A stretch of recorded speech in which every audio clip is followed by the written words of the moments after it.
بسم اللہ الرحمن الرحیم الحمد للہ والصلاة والسلام علی رسول اللہ صلی اللہ علیہ وسلم۔ محترم حضرات و خواتین، دلوں کے اعمال کی اس گفتگو میں کل کے درس میں ہم نے اس بات کا ذکر سنا کہ آدمی اپنے دل کو اور اپنے جسم کے اعضاء کو اللہ تعالیٰ کا غلام بنائے، اور اس لیے بنائے کہ دل اور جسم کے اعضاء اللہ کے غلام نہیں بنتے ہیں تو کسی اور کی غلامی میں مشغول ہو جاتے ہیں، اور اللہ کا دیا ہوا مال صحت اللہ تعالیٰ کی اطاعت اور بندگی میں خرچ نہیں ہوتے ہیں تو کسی اور معصیت میں خرچ ہوں گے۔ تو ابن قیم رحمہ اللہ کی کچھ باتیں کل کے درس میں ہمارے ساتھ تھیں۔ اسی طرح آج کی اس درس میں ہم سنیں گے کہ کچھ لوگ ہوتے ہیں جن کو کوئی بھی کام کرنے کے لیے بڑی بڑی جمعیتیں چاہیے، مطلب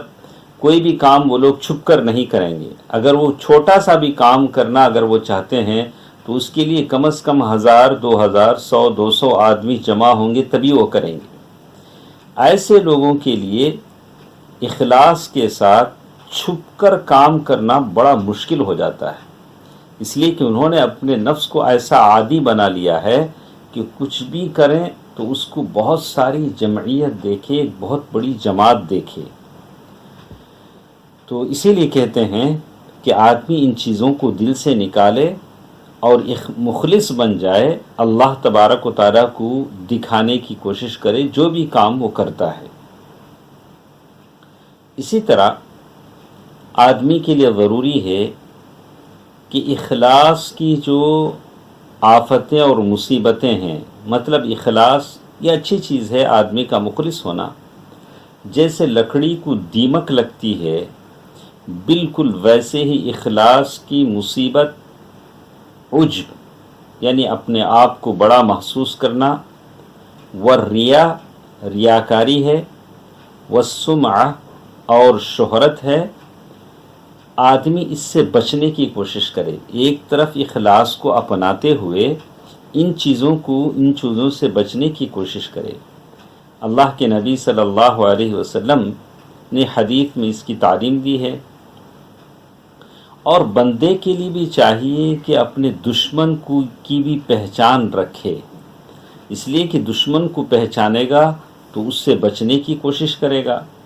اللہ کے نبی صلی اللہ علیہ وسلم کی حدیث آتی ہے، محمود بن لبید رضی اللہ عنہ صحابی رسول ہیں، کہتے ہیں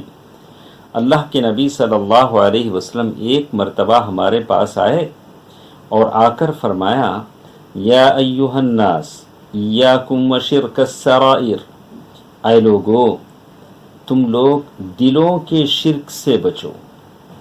تو صحابہ کرام نے کہا، یا رسول اللہ وما شرک السرائر، اے اللہ کے رسول صلی اللہ علیہ وسلم دلوں کا شرک کیا ہوتا ہے؟ اللہ کے نبی صلی اللہ علیہ وسلم نے فرمایا، یقوم الرجل فیصلی فیزین صلاته جاہدا لما يرى من نظر الناس إليه فذلك شرك السرائر۔ ایک آدمی نماز پڑھنے کے لیے کھڑا ہوتا ہے اور جیسے ہی دیکھتا ہے کہ لوگ اس کی طرف دیکھ رہے ہیں تو اس کی نماز میں اور خشوع ایک دم ایسی توجہ اس کی ہو جاتی ہے کہ لوگ میری طرف دیکھ رہے ہیں تو نماز بالکل توجہ کے ساتھ، ایسے لگتا ہے کہ بالکل للہیت کے ساتھ وہ پڑھنے لگتا ہے۔ کہا فذالک شرک السرائر، یہ دلوں کا شرک ہے، اور اس کی یہ توجہ جو آئی ہے نماز میں، اس لیے نہیں کہ وہ اللہ کے سامنے کھڑا ہے، اس کو اسی توجہ کے ساتھ پڑھنی چاہیے، لیکن چونکہ لوگ دیکھ رہے ہیں، لوگوں کی توجہ اس کی طرف ہو رہی ہے، ان کو مطمئن کرنے کے لیے اس نے اپنی توجہ نماز میں بڑھا دی۔ یہ مسئلہ بہت بڑا ہے۔ کتنے ایسے ہیں جو سمجھتے ہیں کہ میں اللہ کی عبادت کر رہا ہوں، حالانکہ وہ غیر اللہ کی عبادت کر رہے ہوتے ہیں، حالانکہ ان کے گمان میں یہ ہے کہ میں اللہ کی عبادت کر رہا ہوں، اس لیے کہ وہ اس شرک میں، ریاکاری کے شرک میں مبتلا ہیں جو چونٹی کی چال کی طرح ان کی زندگیوں میں داخل ہو جاتا ہے۔ چونٹی جیسے دبے پاؤں چلتی ہے، ویسے وہ شرک لوگوں کی زندگیوں میں داخل ہوتا ہے۔ اللہ کے نبی صلی اللہ علیہ وسلم نے اس ریاکاری کے خطرے سے بچنے کی بہت بڑی تاکید کی۔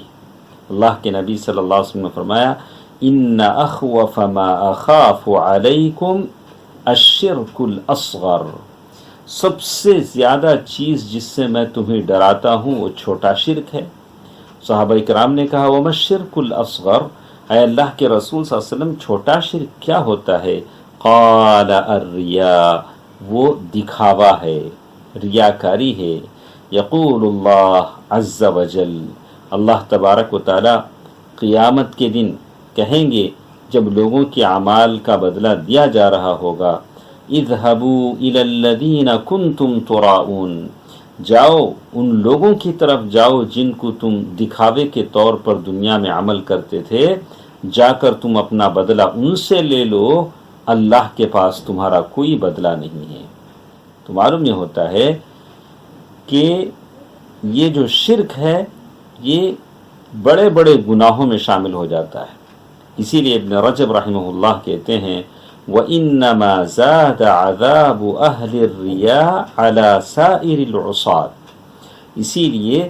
دکھاوا کرنے والوں کو اللہ کے پاس عذاب دوسرے نافرمانوں سے بڑھ کر دیا جاتا ہے، اس لیے کہ دکھاوا، ریاکاری یہ چھوٹا شرک ہے، اور بندہ جب ارادہ کرے کہ وہ مخلص ہو جائے تو وہ کوشش کرے کہ اس کے دل میں شرک ہرگز نہ ہو، اور وہ کوشش کرے کہ اللہ تبارک و تعالیٰ سے دعا کرے کہ اس طرح کی شرک سے وہ بچ جائے۔ بالکل اسی طرح سے کچھ باتیں انشاءاللہ کل کے درس میں ہمارے ساتھ رہیں گی، اور اس موضوع سے متعلق کچھ باتیں ہیں انشاءاللہ کل کے درس میں ہم سنیں گے۔ اللہ تعالیٰ بہتر بات سننے اور عمل کرنے کی توفیق دے۔ اللہ تعالیٰ شرک اور اس کی گندگیوں، آلائشوں سے ہم تمام کو بچائے رکھے، آمین۔ والسلام علیکم ورحمۃ اللہ وبرکاتہ۔